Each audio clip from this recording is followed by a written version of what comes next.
Hoje, eu estava pregando num retiro de carnaval da Igreja Batista da Glória e vim para cá para essa ocasião. E aí eles pediram para eu gravar um vídeo, e aí eu gravei convidando todo mundo para o retiro de carnaval. E aí eu descobri que não se usa mais retiro de carnaval, porque a palavra carnaval foi proibida. Agora a gente tem retiro de verão, retiro de igreja, mas carnaval a gente não pode mais falar. Eu estava até conversando com o Cícero e o Ricardo ali agora atrás, que na ponta era para ser um feriado cristão, né? Que daria início à quaresma. Mas carnaval é isso que a gente está vendo por aí. Eu, por exemplo, pedi ao pessoal que eu voltasse só amanhã de manhã, porque se eu voltasse hoje à noite, eu corria risco. Todo mundo bebendo, todo mundo aí enchendo a cara. E assim, o absurdo é criança no bloquinho, é jovem, é adulto, é velho, é crente, tem de tudo no meio do carnaval. Carnaval é isso. E aí eu pensei, que texto que eu posso buscar para falar do maior feriado do nosso país? Feriado que é mais a cara do Brasil, essa bagunça que a gente vive. E aí eu escolhi um texto que vai falar sobre festa e vinho. Parecido com o que é o carnaval, mas diferente. Festa e vinho é a respeito do milagre inaugural de Jesus. É esse texto que a gente vai ler, está lá em João, no capítulo 2, verso de 1 a 11. Você pode ler comigo, ou você pode olhar na sua Bíblia aí também. É até bom que você grifa. Grifa, escreve no texto, carnaval. Toda vez que você lê esse texto, você vai se lembrar que você estava na igreja no dia de carnaval. Isso é bonito, né? Não confere graça, não vai fazer você ser perdoado dos seus pecados, porque isso é só com Jesus, mas é bonito de ver a igreja no carnaval. João capítulo 2, versículos de 1 a 11, conta assim a história, eu vou ler, ó. No terceiro dia houve um casamento em Caná da Galileia. A mãe de Jesus estava ali. Jesus e seus discípulos também haviam sido convidados para o casamento. Tendo acabado o vinho, a mãe de Jesus lhe disse: eles não têm mais vinho. Respondeu Jesus, olha a malcriação: que temos nós em comum, mulher? A minha hora ainda não chegou. Sua mãe disse aos serviçais: façam tudo o que lhes mandar. Só um parênteses aqui. O que acontece entre um versículo e outro é uma lacuna, né? Por que ele responde, meio, Deus me perdoa, meio mal criado para Maria assim: o que eu tenho contigo, mulher? A minha hora não chegou ainda não. E aí Maria vira para os serviçais, talvez como uma mãe conhece o filho assim: obedeçam ele, que ele vai fazer. Enfim, continuamos, versículo 6. Ali perto havia 6 potes de pedra do tipo usados pelos judeus para purificações cerimoniais. Em cada pote cabia entre 80 e 120 litros. Isso é importante, 80 e 120 litros de cada pote. Disse Jesus aos serviçais: enchem os potes com água, e os encheram até a borda. Então lhes disse: agora levem um pouco do vinho ao encarregado da festa. Eles assim o fizeram, e o encarregado da festa provou a água que fora transformada em vinho, sem saber de onde este viera, embora o soubessem os serviçais que haviam tirado a água. Então chamou o noivo e disse: todos servem primeiro o melhor vinho, e depois que os convidados já beberam bastante, o vinho inferior é servido.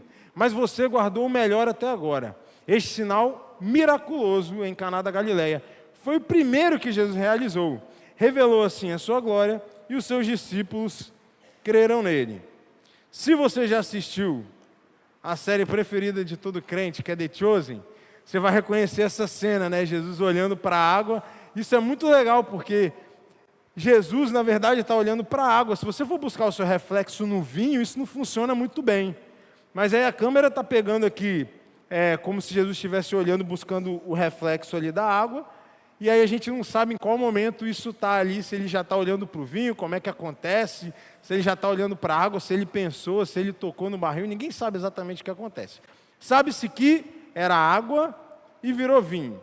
E aí eu tenho algumas perguntas muito sinceras para fazer. O primeiro é: por que o primeiro milagre de Jesus é transformar água em vinho? Porque, para bem para pensar, Gessi vai lançar um CD. Ele vai lançar, não se lança mais CD hoje, né? Gessi vai lançar uma música que ele é top no Spotify. E aí o pessoal já pensando aqui, meu Deus, eu tenho muito CD lá em casa ainda, eu tenho fita de CD. Mas ele vai lançar uma música que ele escreveu com muito carinho. Ele vai preparar esse terreno. Gessi vai lançar lá no Instagram um tempo antes, ele vai escolher um lugar, uma plataforma boa para que seja visível para todo mundo. Para que aquele projeto dele tenha um impacto, né? Mostre para que ele veio. Se você tivesse um projeto muito importante na sua vida, se você fosse lançar a sua empresa, você fosse lançar um projeto importantíssimo, o que você ia fazer? Você escolheria o melhor momento. Aí a gente está num local que não tem possessão, que não tem gente morrendo, que não tem gente desesperada, que não tem gente chorando, que não tem gente morta. Porque todos esses milagres Jesus faz. Ele escolhe um lugar que o vinho acabou. Já parou para pensar para isso? Porque esse milagre inaugura o maior ministério da história. O ministério que foi profetizado, colocado nos Instagrams aqui do Antigo Testamento, por muito tempo, é inaugurado numa festa de casamento. Por que o motivo? Acabou o vinho. Meus irmãos, para nós hoje, se você está numa festa, e se você é cristão ainda, acabou o vinho, vai fazer zero diferença, tá bom? Agora, se eu li os seus lábios, Sara, a Sara falou, mas se acabou o refri, foi isso que você falou? E isso faz parte do contexto. A gente está falando de uma época que não tem refrigerante, não tem Coca-Cola. Então, a festa de casamento era muito importante. Era um evento da cidade. Você vê que não só Jesus foi convidado, mas todos os discípulos dele foram convidados. Era uma festa que unia a cidade, porque naquela época você está falando de criar uma linhagem de geração ali.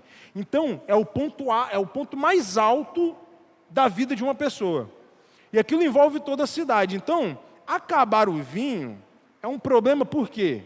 Porque a festa era constituída de vários dias, alguma festa durava até uma semana. Como é que é a festa, Dudu? Tem dança, tem comida e tem vinho. Se acaba o vinho, o que acontece? Como é que você vai comer no seco? Já pensou comer um bolo, um pão de ló, ou um pão sírio, no seco? Imagina você ceando aqui, quando a gente tem que comer o pão, a gente já fica um tempo, pastor, está demorando muito no vinho, minha boca está seca, pastor, a gente fica lambendo lá o potinho. Imagina você comer a comida da festa no seco, meu irmão. O que acontece? O pessoal não vai comer. E se você não come, especialmente se você é crente, você vai embora de qualquer festa. Que é isso que crente faz, comer. Então, um cálculo muito rápido. Você não tem bebida, você não tem mais festa. Você perdeu um elemento principal aqui. E aí o que estava acontecendo? Acabou a festa. Abre-se um desespero naquele lugar. E a gente está falando de uma cultura de vergonha e honra. Se tu perde, tem algum problema que acontece numa festa dessa, meu amigo, não afeta só você, afeta todos os seus, e você vai ser vista com chacota de maneira vergonhosa com os outros. Só porque acabou o vinho, Dudu? Só porque acabou o vinho. Então é esse o contexto que acontece aqui no milagre de Jesus. Quando Maria chega para ele, Maria também está com um certo desespero, porque a gente precisa resolver. Imagina acabou de começar a festa, tem 2 dias, 3 dias, pelo amor de Deus. Tem que continuar isso, você não pode deixar isso acontecer. E aí, contado todo esse contexto dessa festa, a gente consegue entender primeiro que, nos versos 8 e 9, se você parar para olhar, deixa eu ver se eu tenho ele aqui. Não. Versos 8 e 9... Jesus ele pede para que levem o vinho para o encarregado da festa. Deixa eu voltar aqui, deixa eu achar. 8 e 9, Agora levem um pouco para o encarregado da festa. O que era o encarregado da festa, meu irmão? Próximo do que hoje a gente conhece como cerimonialista. Ele tinha a função de chamar o pessoal para a celebração. Agora vai entrar os noivos, agora a gente vai ter uma dança, agora vai ser isso e tal. E coordenar se as coisas estavam acontecendo muito bem. Então, Jesus vai e pede para que ele prove o vinho primeiro, antes de todo mundo. Para a gente que lê a Bíblia de qualquer maneira, vai entender que isso é algo comum. Mas tem um sentido muito especial de Jesus mandar isso para o encarregado. Ele está querendo dizer o seguinte, existe uma festa que está sendo preparada e que eu sou encarregado. Ele está passando um recado para todo mundo que está vendo, porque o encarregado não sabia, mas os serviçais todos estavam de olho. Ele está passando um recado, ó, eu sou capaz de fazer uma festa muito melhor do que a que vocês estão fazendo. Ele está falando aqui, ele está querendo mostrar a respeito de algo muito futuro, apesar de ser muito sutil. E eu vou te dar outros contatos nisso. Ele está falando de uma festa no céu, meus irmãos. Aproveitando que o Flávio não está aqui, mas tentando manter o Flávio, né? Que sempre gosta de mencionar a Cassiane, vai haver festa no céu. É isso não é da Cassiane, não é meu.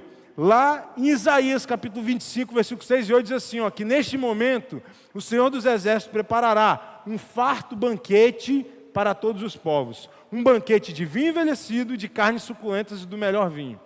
Neste monte ele vai destruir o véu que envolve todos os povos, a cortina que cobre as nações, destruirá a morte para sempre. O soberano Senhor enxugará as lágrimas de todo o rosto e retirará da terra a zombaria do seu povo. Quem disse isso? Foi o Senhor que disse.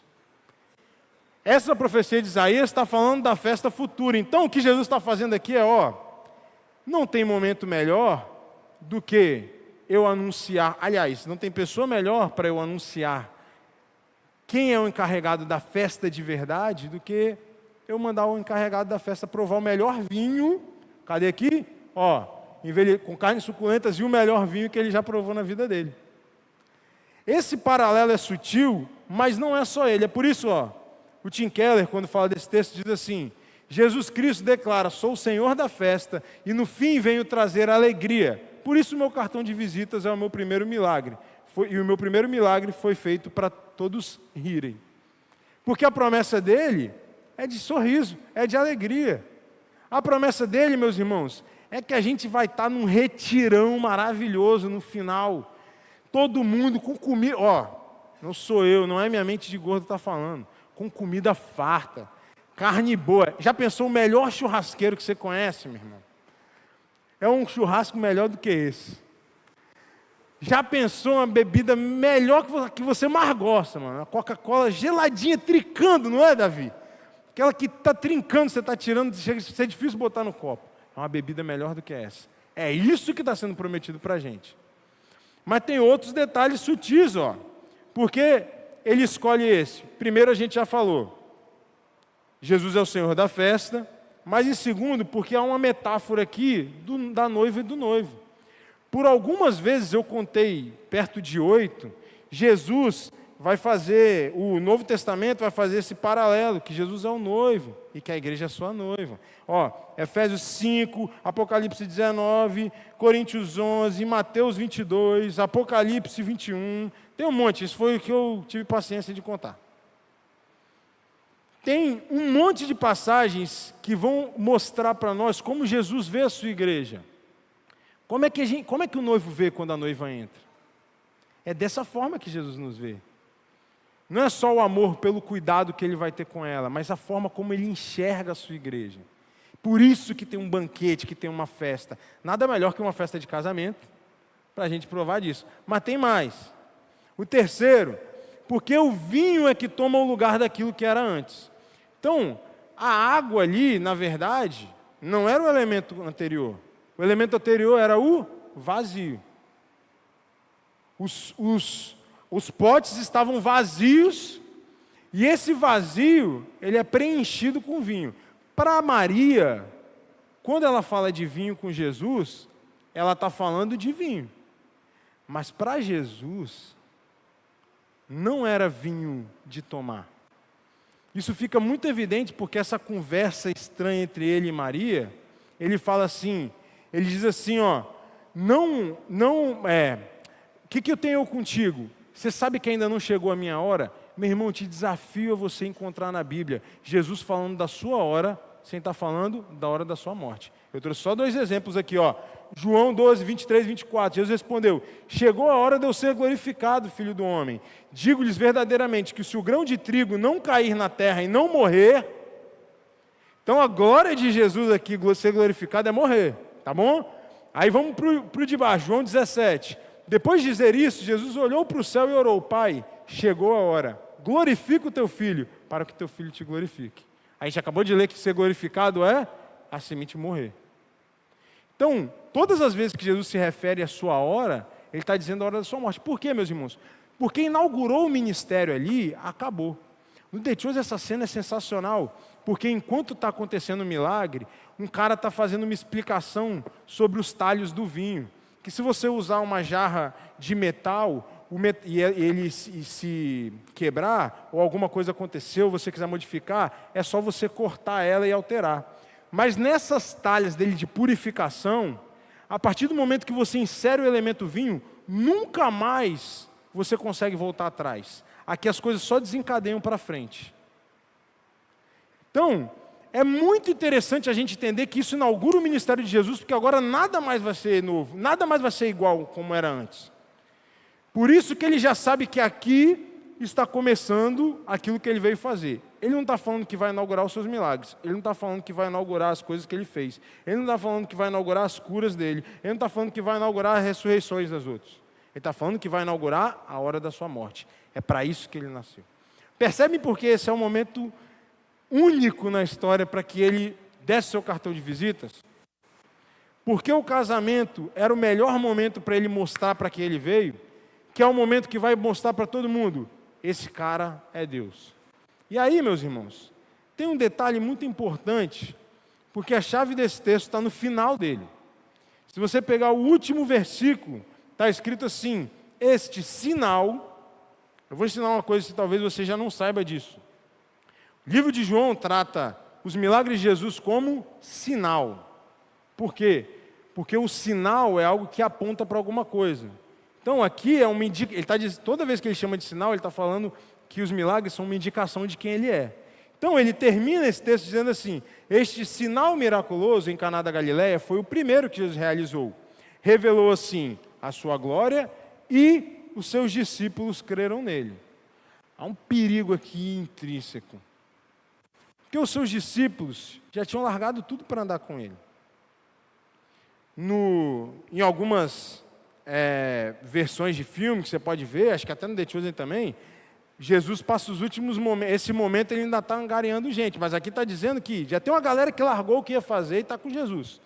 Tem um pessoal que está andando com Jesus dia e de noite, está falando, Jesus, o que a gente vai fazer? Jesus está explicando algumas coisinhas, está ouvindo a pregação dele, está ouvindo ele falar. Mas mesmo assim, não criam no que Jesus era capaz de fazer. Isso é um perigo para quem está na igreja. Por quê? Porque é possível que a gente esteja aqui, que a gente seja discípulo, que a gente venha às EBDs, que a gente faça essas coisas. É possível até que a gente seja pastor, meu irmão. E a gente ainda não creia que Jesus é Deus, que Ele é capaz de fazer as coisas. Aí a gente vive o Nicodemos, faz uma análise disso num livro que ele chama de O Ateísmo Cristão. A gente vive uma vida de cristão, mas igual um ateu. Não tem diferença nenhuma se eu não creio que Deus faz as coisas. Se eu não creio que o Deus é o Deus impossível. Se eu não creio que Deus é Deus capaz de fazer qualquer e absolutamente qualquer coisa. Por isso que a gente precisa ficar atento por esse detalhe do texto, porque é muito sutil, mas é muito importante para não deixar que a gente não se deixe de se examinar, olhar por que a gente faz o que a gente faz, por que a gente tem vindo à igreja, em que momento da minha vida que eu tenho procurado Jesus. De que forma na minha vida eu creio que Jesus faz as coisas. Hoje eu estava conversando com uma irmã lá no retiro, e ela estava contando para mim que o filho dela de 12 anos decidiu passar um ano no campo missionário. E eu achei, para que gente que é pai, meu Deus, que absurdo, né? Depois de 12 anos você tem que deixar um menino, o campo projeto missionário é legal, mas um ano é muito tempo mesmo. E eu comecei a conversar com ela sobre essa batalha de mãe, assim, como é que eu faço, como é que eu vou deixar meu filho de 12 anos ir sozinho, sem saber se ele está comendo, no sertão ainda, meu irmão. Não estou falando de fazer missões na Praia da Costa, não, estou falando no sertão. E aí ela estava falando que Deus ministrou uma vez no coração dela, enquanto ela estava com saudade do filho, e ela explicando, a gente precisa aprender a confiar em Deus de verdade. Meu filho, não é porque ele está debaixo da minha asa, que ele está vivo porque a minha asa está cobrindo ele. Não é porque ele está dentro da minha casa que eu tenho controle sobre as coisas que ele faz. Quem tem controle sobre o ar que ele respira é Deus mesmo. Então as coisas acontecem na vida dele porque Deus permite ou não permite. E se a gente não aprende isso, ele pode estar no sertão, ele pode estar aqui, ele pode estar trancado num quadrado, que não interessa. Mas é difícil para a gente que é pai pensar assim, né? É muito difícil. Mas é uma prova que talvez a gente não entende como é confiar em Deus. E aí tem um outro detalhe, meu irmão. Eu quero te fazer essa pergunta para você fazer o exercício. Qual é o problema dessa festa? Qual seria o problema dessa festa? Falta de vinho, certo? Errado. Faltar vinho nunca foi o problema da festa. Porque faltou. E a festa continuou. E continuou melhor do que ela estava antes. O problema da festa não é faltar vinho. O problema é se faltasse o convidado Jesus. Se Jesus não vai nessa festa, meu irmão, acabou. Sabe por que isso é relevante, meu irmão? Porque pode ser que falta vinho um dia, pode ser que falta água, pode ser que falta comida, pode ser que falta dinheiro, pode ser que falta amor, pode ser que falte afeto, pode ser que falte sua família, pode ser que falte seu amigo, meu irmão. Pode ser que falte gente, pode ser que falte cura, pode ser que falte remédio para você. E nenhuma dessas coisas importam se Jesus estiver na sua festa. Pode lhe faltar absolutamente qualquer coisa, só não lhe pode faltar Jesus. É o convidado principal daquilo que você faz. E por que isso é um problema para a gente? Eu quero fazer um exercício com você, para a gente concluir. Tentar fazer você pensar como é que Jesus está fazendo parte das coisas que você faz. Se você parar para pensar, como é que Jesus faz parte dos meus estudos? Como é que Jesus faz parte do meu trabalho? Como é que Jesus faz parte do meu namoro? Como é que Jesus faz parte do meu casamento? Como é que Jesus faz parte do meu relacionamento com os meus filhos? Como que Jesus está sendo convidado para participar daquilo que eu participo? Eu vou te fazer um desafio muito simples da gente entender. Imagine que você conheça, ou deva ter ouvido falar da história de algum pastor que lidera alguma igreja por causa de dinheiro. O cara está pensando no dinheiro só. Sabe que ele vai lá só para pedir dinheiro, só para correr atrás de dinheiro. E ele até fala umas coisas bonitas, faz campanha, mas toda campanha que faz na igreja dele é paga. Eu fui numa igreja uma vez, né, que você já deve imaginar qual é, que não é daqui, ela é universal, que ela, meu irmão, pediram 7 vezes, que eu vi no culto que eu fui, 7 vezes. Imagina um pastor desse calibre aí. Qual a diferença entre ele e você, que sai de manhã, na segunda-feira, para ir para o seu trabalho? Se você sai para ir para o seu trabalho, a motivação de você trabalhar é o quê? Receber salário no final do mês. Nenhuma. Tem sim, porque dos pastores ele vai cobrar diferente. Mas na sua motivação não tem nenhuma. Sabe por quê? Porque a gente desliga a chave quando a gente vai trabalhar. Aí a gente passa pela porta, a gente liga a chave. Agora estou prestando culto ao Senhor. Agora, Senhor, faça parte da minha vida. Venha andar comigo. Agora, Senhor, vem fazer aquilo que o Senhor quer na minha vida. Agora, Senhor, eu quero declarar para todo mundo que o Senhor me ama. Mas aí chega segunda-feira de manhã, eu vou para o meu trabalho. E se Deus não fosse onisciente, Ele nem ia saber onde eu trabalhava. Se Deus não fosse onisciente, meu irmão, Ele nem ia saber que você estava lá onde você está. Se Deus não fosse onisciente, Ele nem saberia como é que está o seu namoro, como é que está seu casamento, como é que está o seu relacionamento com seus filhos. Se Deus não conhece nada de você, é porque você não está convidando Ele para nada. E aí, meu irmão, você pode conseguir o dinheiro que você está querendo conquistar. Você pode conseguir o casamento que você está sonhando. Você pode conseguir o remédio que está faltando. Você pode estar no melhor hospital do nosso país.